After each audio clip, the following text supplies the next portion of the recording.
कुरैशी साहब, अगर सर आपसे गुफ्तगू का आगाज कर लूं, आप लोगों के कैंप्स में सर जो कन्फ्यूजन है, मुज़ाकरात होने हैं, स्ट्रीट मूवमेंट होनी है, उस पर तो मैं बात करूंगी, लेकिन सर ये जो सुहेल आफरीदी साहब का दौरा है और जो कुछ पंजाब असेंबली में उस दौरे के दौरान हुआ, रिपोर्ट आई है, जो स्पीकर है पंजाब असेंबली के, बड़े जीरक सियासतदान हैं, उन्होंने सारे मामले को देखा है और कंक्लूजन ये निकाला है कि वहां जो कुछ भी हुआ सर जिम्मेदारी उसकी आपके चीफ मिनिस्टर के ऊपर आयद होती है। आप लोगों के एंड से सारे मामले को जो है वो शुरू भी किया गया और वहां पे कशीदगी भी बढ़ाई गई। बिस्मिल्लाहिर्रहमानिर्रहीम, thank you very much for the invite. पहले मैं एक चीज क्लियर करूं जी कि चीफ मिनिस्टर साहब केपीके वाज हियर, यहाँ पर आए हुए थे पंजाब असेंबली के अंदर on Friday. Please you have to remember, उस दिन हमारे जो स्पीकर हैं मलिक अहमद खान साहब, he was not the speaker, he was not the speaker of the house, he was the acting governor Punjab, right. तो वो इससे लाइलम होंगे शायद। नंबर वन, ये मैं क्लैरिफाई कर दूं आपको, उस दिन स्पीकर नहीं थे, deputy speaker had the acting charge, और हमने जो एप्लीकेशन भी दी थी वो डिप्टी स्पीकर एक्टिंग स्पीकर के नाम दी थी, तो शायद उनके पास पूरी इंफॉर्मेशन उनके जो स्टाफ है उसने नहीं दी उनको, जिसकी बुनियाद पर शायद उन्होंने अपनी ये कमेंट्स किए हों। Number one. नंबर टू, बात यह है कि एक unwritten unspoken code of conduct है कि किसी भी असेंबली का मेंबर, चाहे वो मेंबर नेशनल असेंबली है, मेंबर प्रोविंशियल असेंबली है, वो अपनी सिस्टर असेंबली के अंदर जस्ट बाय शोइंग हिज और हर अपना जो मेंबरशिप कार्ड है वो जा सकता है। आप यकीन कीजिएगा, मैं लिस्ट पर भी अभी बाद में आऊंगा जो स्पीकर साहब ने जिक्र किया, आप यकीन कीजिएगा हमारे अपने एमएनए नेशनल असेंबली के सरगोदा से शफकत अवान साहब को पुलिस बाहर रोक लिया गया। हमारे एमएनए मियां फयाज अहमद छजड़ा साहब जो कोट अद्दू जिला से हमारे एमएनए हैं, उनको हाउस के अंदर एंटर नहीं करने दिया गया। पहला तो ये आपके नोटिस में हो, मैं सिर्फ एमएनए एमपीएस की फिलहाल बात कर रहा हूँ। Number one.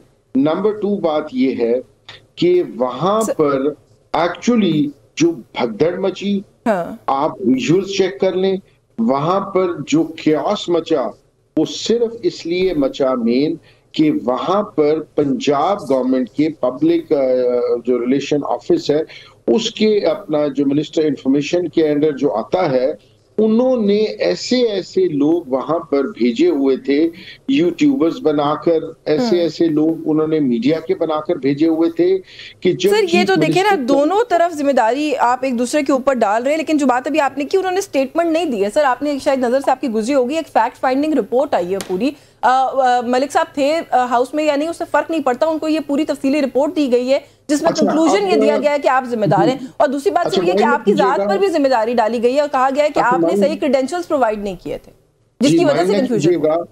माइंड न कीजिएगा, ये फैक्ट फाइंडिंग रिपोर्ट तो इसी तरह है कि मतलब मुल्जिम भी आप, तफ्तीश करने वाले भी आप, जज भी आप, आपने हमारे किसी एमपीए को या अपोजिशन चैम्बर में से किसी को आपने कहा कि इस फैक्ट फाइंडिंग रिपोर्ट के अंदर आके आप अपने फैक्ट्स दें। चलिए, मैं बाकी मेहमानों को भी सर गुफ्तगू में शामिल करना है, ये मैं उनसे पूछ लूंगी। आप मुझे सिर्फ ये बता दें कि आपने पूरी डॉक्यूमेंट्स क्यों नहीं प्रोवाइड किए थे, आईडी कार्ड के नंबर्स और डिटेल्स क्यों नहीं दी थी ताकि कंफ्यूजन ना होती?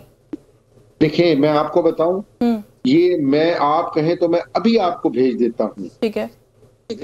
हमें जो हमें केपीके गवर्नमेंट के अपना सीएम सेक्रेटेरिएट से आई थी लिस्ट, हमने बिल्कुल इनके पास भेजी, हमने रिसीविंग करवाई बाकायदा।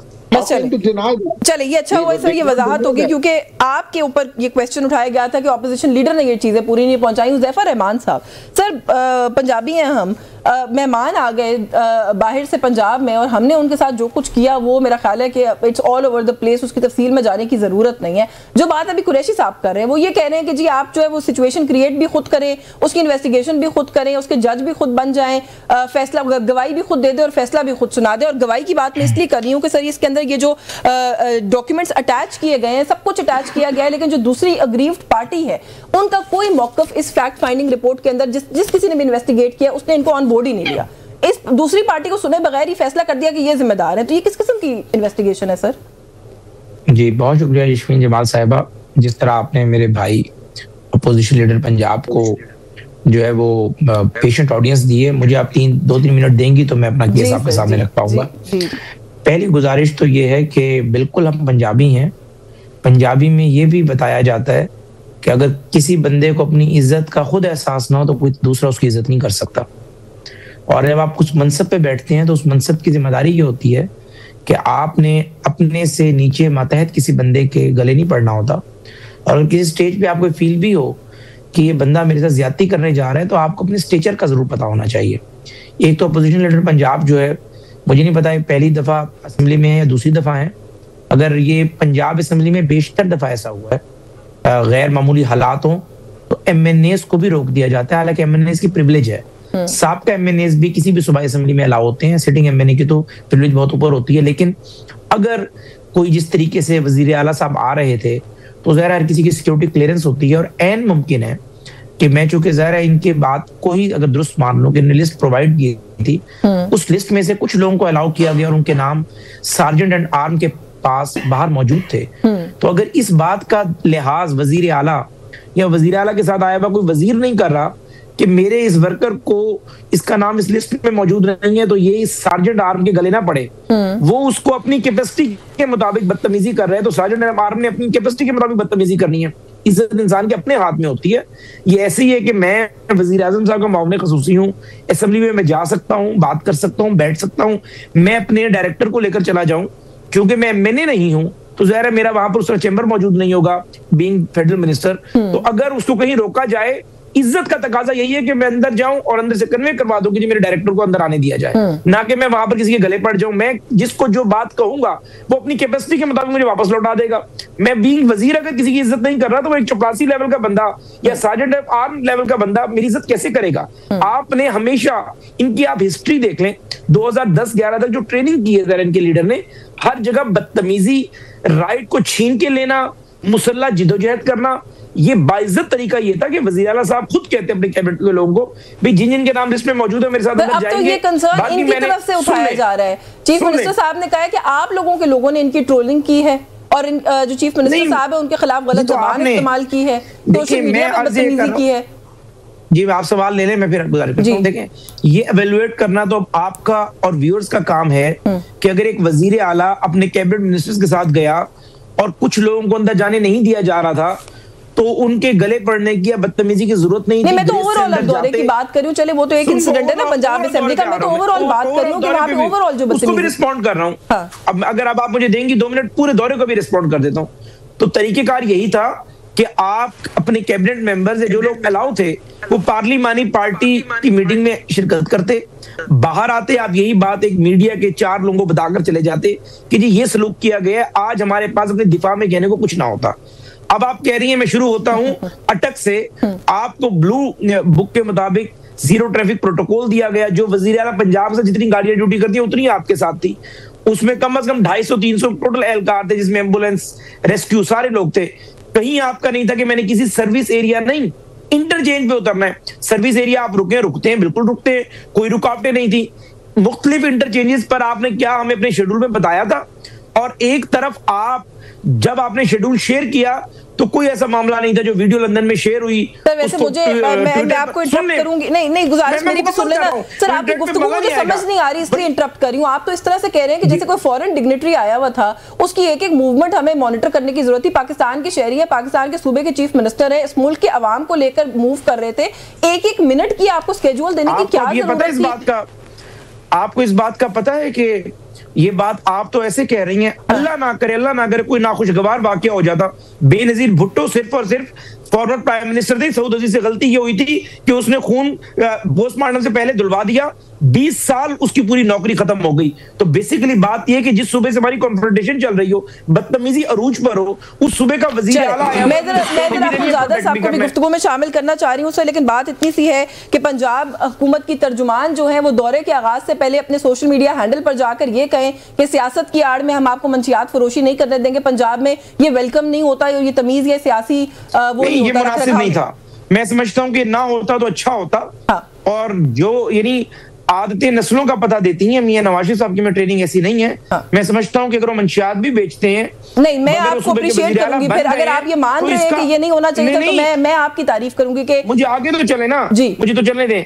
अगर वो मंशियात फरोश भी हैं लेकिन आपके पास ऐसा मेहमान आए हैं तो मेजबानी का तकाजा ये है, इस तरह की बात अपने सूबे में होते हुए ना होती। चले, यानी मैं तारीफ वापस ले लूंगा। आपने भी जो है वो कह दिया कि मंशियात फरोश अगर हैं भी तो नहीं, मैंने तारीफ वापस ले ली। नहीं, मैंने अगर का लफ्ज लगाया। हाँ। मुझे नहीं पता वो करते या नहीं करते। मैंने कहा अगर ये बात ठीक भी मान ले डेविस एडवोकेट, तब भी ये मुनासिब नहीं। मैं कम से कम इस बात पे आपको अप्रिशिएट करूंगी। अखुनजादा साहब, आप वापस कर दें मेरी जो वापस लिए तारीफ मुझे वापस करें। नहीं, मैंने कर दिया वापस, अभी आपको वापस कर दिया तारीफ। अच्छा अखुनजादा साहब, ये आपने कुरैशी साहब की गुफ्तगू भी सुनी है, हुज़ैफा रहमान साहब की गुफ्तगू भी सुनी है मेरे शो के ऊपर बैठ के। सर उसके अलावा भी हुकूमत और पीटीआई का जो आपस में स्टेटमेंट्स का और बयानात का एक्सचेंज है वो आपके सामने है। इस सारे माहौल में सर आप लोग इतने ऑप्टिमिस्टिक कैसे हो गए कि आप लोगों का ख्याल है कि इनके दरमियान मुज़ाकरात हो सकते हैं? मैं थोड़ा सा कंफ्यूज्ड हूँ इस बात को लेकर। बहुत शुक्रिया याशबीन, आपने मुझे मौका दिया कि हम आपके तवस्सुत से अपना नुक्ता नज़र आपको भी बयान कर सके और पूरी कौम को भी आगाह कर सके। जो मैंने बातें अभी सुनी है ये बदकिस्मती है इस मुल्क की और इस मुल्क की सियासत की और जमहूरियत की कि आज हमारी जमहूर यहाँ पे आके खड़ी हो गई है कि हम इस तरह की सतही डिस्कशंस में पड़ गए हैं। जो मैं अभी सुन रहा था हुज़ैफा रहमान साहब को, मुझे अफसोस होता है और फिर इल्ज़ाम भी लगाते हैं बड़े धड़ाके के साथ कि आपकी ट्रेनिंग हुई है। तो ये रीसेंट पास्ट का ही किस्सा है, कोई इतना ज़्यादा टाइम नहीं हो गया कि पाकिस्तान मुस्लिम लीग नून जमहूर को किस तरह पाँव तले रोंद के चली गई जब मेंबरान कौमी असम्बली को घसीट के ले गया रात की तारीकी में। तो ये भी इनकी जमहूरी जो उसमें है सीवी में एक बहुत बड़ा तमगा एक ये भी है।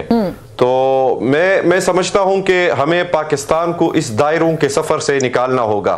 इसीलिए तहरीक तहफ़्फ़ुज़ पाकिस्तान वजूद में आई थी और ये मेरे ख्याल में पाकिस्तान की तारीख की पहली सियासी इत्तेहाद है जो गैर जमहूरी क़ुव्वतों की अशरबाद से आज़ाद है, जिसको कोई डिक्टेट नहीं कर सकता, न कोई डिक्टेशन दे सकता है। हुकूमत ने जो मुज़ाकिरात की बात जो कि हम इसको सेटअप को लेजिटिमेट नहीं समझते, लेकिन जब उनकी तरफ से एक ऑफर आई, काबीना में वज़ीर आज़म मुखातिब हुए तो हमने उसको बड़ी संजीदगी से लिया। उसके ऊपर 6-7 घंटे तवील मशावरत हुई, मुख्तलिफ स्टेक होल्डर से हमने बात की और हमने ये कहा, चूंकि उससे 2 दिन पहले हम अपने एक 2 रोज़ा कौमी कॉन्फ्रेंस भी कर चुके थे, उसमें हमने ये बबांग दुहल ऐलान किया था उस अलामिये में कि हम जमहूरी लोग हैं और जमहूरी रवैयों के ऊपर यकीन रखते हैं, जमहूरी डायलॉग के ऊपर यकीन रखते हैं और पाकिस्तान जिस मुश्किल में आज खड़ा है इसको निकालने के लिए एक नए मीसाख की अशद ज़रूरत है। हम उस संजीदगी से हमने पहले भी बात रखी, तो जब उनकी तरफ से एक ऑफर आई हमने उसको बड़ा पॉजिटिवली रिस्पॉन्ड भी किया, अपनी विलिंगनेस भी शो की, अपनी सीरियसनेस भी शो की। लेकिन जब मैं आपसे मुखातिब हूं, अखुनज़ादा साहब उन्होंने ये कहा कि बैरिस्टर गौहर की मल्टीपल टाइम्स मिन्नतें करने के बाद हमारे प्राइम मिनिस्टर ने ये ऑफर की है, उसके बाद भी इनका रवैया ऐसा है और ये लाहौर इंसिडेंट के बाद भी इख्तियार वली साहब ने कहा है कि अब मुश्किल लगता है मुज़ाकरात नहीं हो सकते। नहीं, मेरे ख्याल में मैं इसको कत्ते बिल्कुल कैटेगोरिकली मैं इसको मुस्तरद करता हूँ। इख्तियार वली साहब जो है ना, मैं चूंकि मेरे साथ ये हुज़ैफा भाई भी बहुत सारे प्रोग्राम्स में बैठते हैं, मैं बहैसियत इंसान कदर करता हूँ, हम सब सियासी वर्कर है, कोई वो नहीं है, हमारा जमहूरी सियासी इख्तिलाफ है वो हम रखेंगे और दलील के साथ रखेंगे, मंतक के साथ रखेंगे। बात यह है कि हुकूमत के वज़रा के आप अगर पिछले 3-4 दिन के ग्राफिक निकाले पूरी तो आपको समझ आएगी कि कितनी कंफ्यूजन इनके अपने सफों के अंदर है। कोई एक बात कर रहा है, कोई दूसरी बात कर रहा है, कोई तीसरी बात कर रहा है। तो मैं उस डिटेल में नहीं जाना चाहता, वो खुद इनके ऊपर रोशनी डालेंगे। मैं अपना मौकिफ दे रहा हूं कि हम इस वक्त पाकिस्तान जिस मुश्किलात का शिकार है, तहरीक तहफ़्फ़ुज़ पाकिस्तान उन जमातों पर मुश्तमिल एक इत्तेहाद है जिसमें पाकिस्तान तहरीक इंसाफ मौजूद है और उसके अंदर जो बाकी जमातें हैं, यानी बलूचिस्तान की जमातें हो गई, सिंध की जमातें होगी, कि आपको इस वक्त पाकिस्तान के जो असली मसाइल है, जो जिसको आम आदमी फेस कर रहा है, जिसको एज ए फेडरेशन हम फेस कर रहे हैं, जो बहुत खतरनाक चीजें हो रही है, जो 26वीं आईनी 27वीं आईनी तरमीम के बाद एक आईन का हुलिया बिगाड़ दिया गया, मुत्तफिक आईन को मुतनाज़ा तरीन आईन बना दिया गया। हम तो उसी कंटेक्स्ट में बात करना चाहते हैं, इनको भी एक फेस सेविंग देना चाह रहे हैं कि आए बैठे